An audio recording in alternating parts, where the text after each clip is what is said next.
在俄乌战争的过程里面，有一个人意外的走红，红得不得了，那就是乌克兰的总统泽连斯基。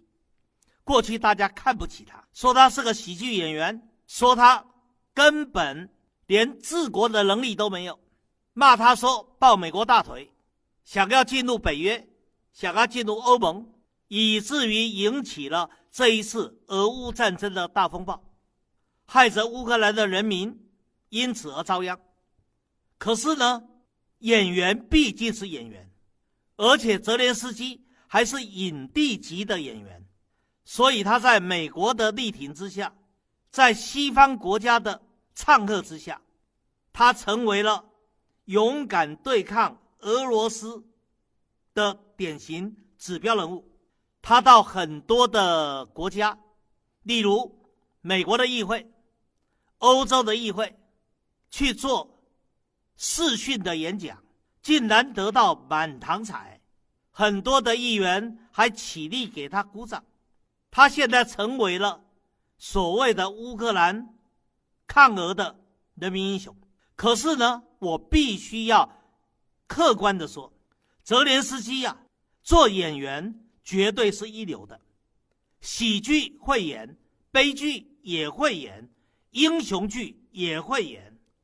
但是作为一个政治的领袖，作为一个乌克兰人民的希望寄托所系，他是不合格的。为什么说他不合格呢？他把演戏啊当成治国，他就是会秀。你叫他除了作秀之外，他有任何实际的治国的能力吗？没有。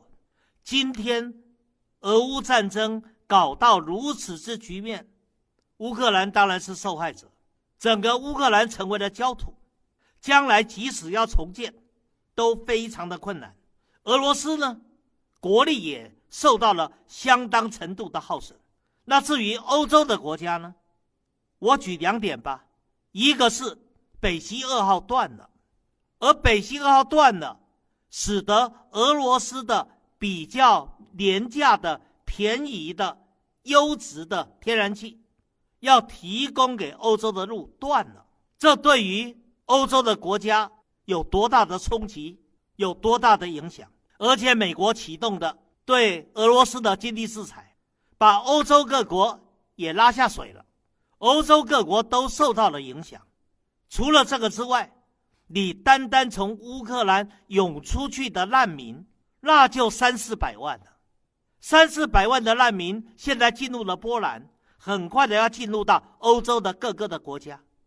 以前叙利亚的难民已经给欧洲的国家造成了重大的困扰，现在乌克兰的难民对于欧洲来说又是一个大浩劫。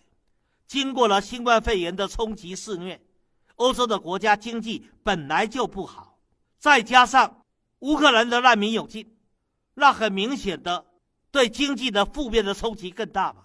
所以基本上俄乌战争的结果，乌克兰受害，俄罗斯受害，欧洲也受害，只有谁得利你知道吗？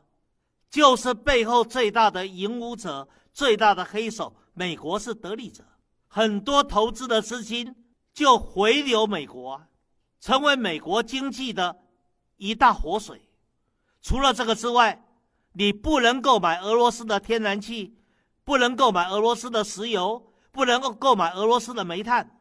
那很明显的，美国说它有啊，它可以提供啊，它有页岩油啊，有页岩气啊，虽然比较贵，可是你欧洲的国家还是要啊。所以美国又成为了发灾难财最大的得利者，而且各国都紧张啊，怕也卷入了战争的漩涡啊，要为可能发生的第3次世界大战预做准备啊，所以就需要买武器啊。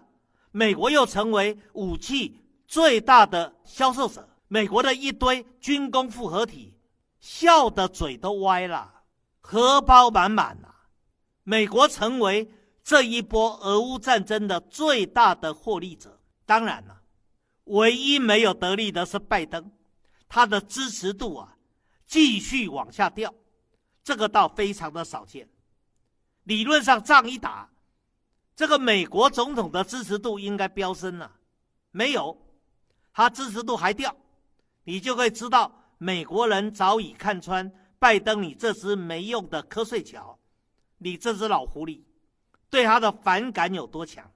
由此可见，我们回头来谈整个俄乌事件里面的主角吧，那就是泽连斯基了。泽连斯基我说过了，他也是这个事件的得利者，可是我认为这个叫短多长空，也就是短期他窜红了，一下子成为天王巨星，他可能也乐乎乎的陶醉其中。但是为什么叫长空呢？那就要来谈泽连斯基的下场了。他的下场是喜剧还是悲剧？我认为他的下场99%是大悲剧。我归纳一下好了，我认为泽连斯基的下场可能有4个。我先谈第一个下场。第一个下场就是泽连斯基趁着现在中国啦、法国啦、德国啦、土耳其啦、以色列啦都跑出来要调停俄乌双方，让双方停战，平息战火，让双方和平收场。泽连斯基若懂得见好就收，就此下台阶，跟俄罗斯间达成了协议。达成了协议的内容是什么？俄罗斯有要求啊。第一个，你乌克兰要保持中立化；第二个，你乌克兰要承认克里米亚的主权属于俄罗斯。另外呢，乌东的2个人民共和国顿涅茨克、卢甘斯克要承认它独立。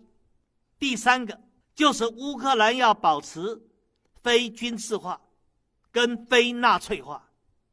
我认为这个时候泽连斯基若顺着台阶下做下这个承诺，反正现在乌克兰也加入不了北约啊，也加入不了欧盟啊，他想加入北约跟欧盟也不要他啊，因为乌克兰就是一个 trouble maker 啊，他就是个包袱啊，没有人要他啊，所以他大可顺此下台阶，让俄乌之间和平收场。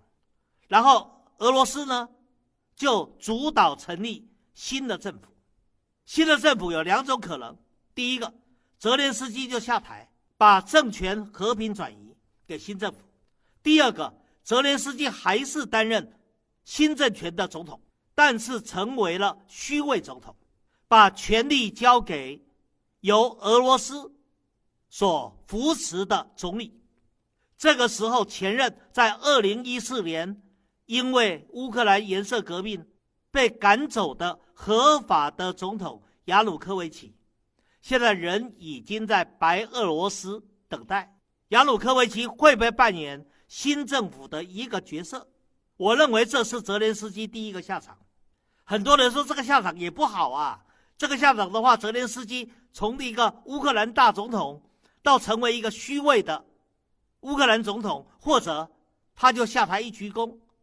可是好歹得善终啊，好歹保住一条命啊，得善终啊，我认为这还是他的下场里面比较好的一种，而且免去了乌克兰人民的生灵涂炭嘛，这有什么不好呢？好，我再来谈泽连斯基可能的第2种下场。第2种下场就是泽连斯基仍然很硬，姿态很高，一点都不妥协，一点都不退让，既不愿意乌克兰非军事化、非纳粹化，也继续想抱紧美国、西方各国的大腿，仍然梦想加入北约，不能加入北约也希望加入欧盟，要他非军事化那更不可能。然后呢，要他承认克里米亚主权属于俄罗斯，顿涅茨克、卢甘斯克2个人民共和国是独立的，他也不肯，他认为这样子乌克兰的主权就被分割了，所以他坚决不同意，坚决不同意。那这时候普京只好下令俄罗斯的军队下重手了。最后在俄罗斯的军队四面包围之下，你说基辅还能够撑多久？最后一定是城破，而泽连斯基要不就是城被攻破，被俄军打死，要不然就是被俘虏，这样的下场当然叫悲剧嘛。可是我认为，如果是这个下场，至少泽连斯基撑在基辅城里面，没有跑，没有溜，打到最后，所以他仍然是一个好汉子。这是第二个下场。第三个下场是什么？其实美国一直在建议泽连斯基，说美国派专机到基辅城内，把泽连斯基跟他的家人接出来，先接到乌西的利沃夫，然后转到波兰，就在波兰成立乌克兰的流亡政府，就像当年在二战时候的戴高乐一样。那时候的法国不是被德国纳粹所占领吗？然后戴高乐当时候就是跑到了英国，在英国成立流亡政府。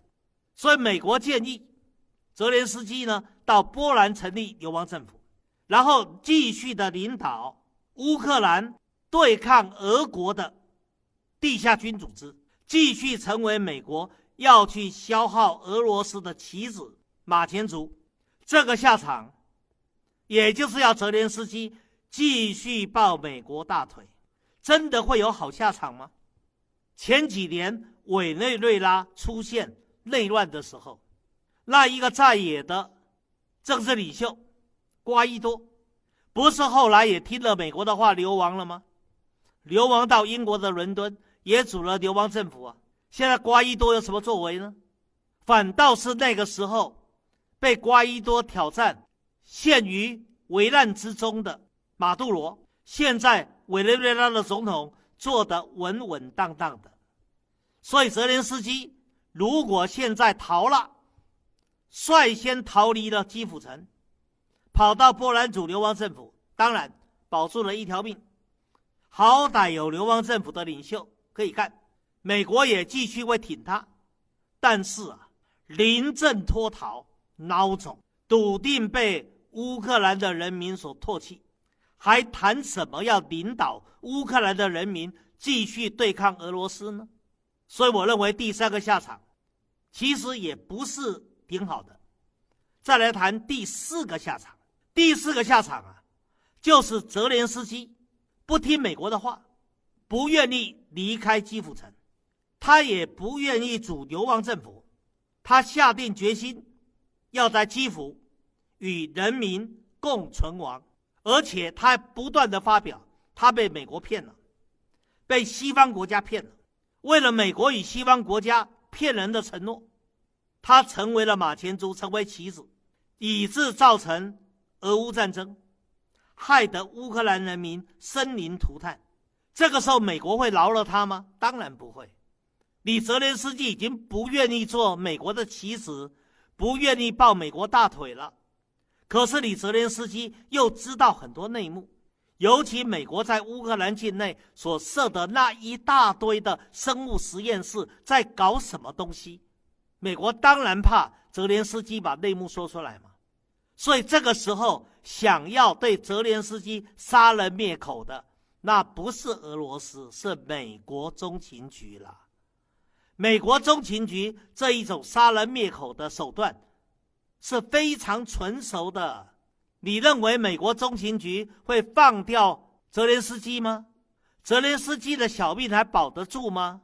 所以那个时候泽连斯基要防范的斩首他的对象，那不是俄罗斯，是美国。而最后他很可能就被美国给斩首，被美国给暗杀掉了。当然了，美国一定又把这笔账栽赃到俄罗斯的身上，说是俄罗斯搞的。这是第四个下场。泽连斯基会是哪个下场？我今天跟大家谈的这四个下场，您认为会是哪一个？在评论区里面，希望您来说明您的看法。我也很想看看大家的想法跟我一不一样。今天谈到这个地方，更精彩的内容下一集里继续的说。